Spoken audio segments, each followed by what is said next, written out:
বিবাহের পর নববিবাহিত দম্পতিকে নিয়ে হঠাৎই থানায় হাজির পাত্র। বৃহস্পতিবার মহা ধুমধাম করে বিবাহ সম্পন্ন হলেও 12 ঘন্টা কাটতে না কাটতেই নববিবাহিত গৃহবধূকে নিয়ে হঠাৎই থানায় হাজির হলো পাত্র। ঘটনাটি ঘটেছে মুর্শিদাবাদের বড়ুয়াতে। পেশায় সেনাবাহিনীতে কর্মরত পাত্র, বাড়ি বীরভূম জেলার কেইনাহার গ্রামে।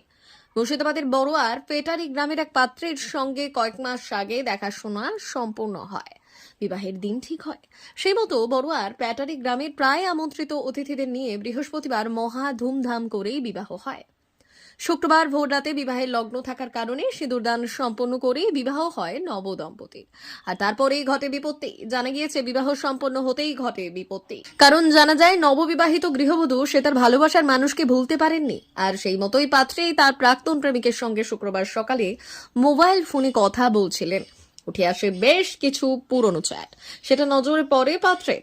আর তারপরেই পাত্র ভেঙে পড়েন মানসিকভাবে। সেই কারণে শটার নববিবাহিত পাত্রীকে নিয়ে বড়ুয়া থানায় হাজির হন এবং লিখিত অভিযোগ জমা দেওয়া হয় এবং পুরনো প্রেমিকের সঙ্গে বিয়ে দেওয়ার আবেদন জানান। বড়ুয়া থানার পুলিশ পাত্র ও পাত্রীকে কান্দি মহকুমা আদালতের ম্যাজিস্ট্রেটের কাছে পাঠান।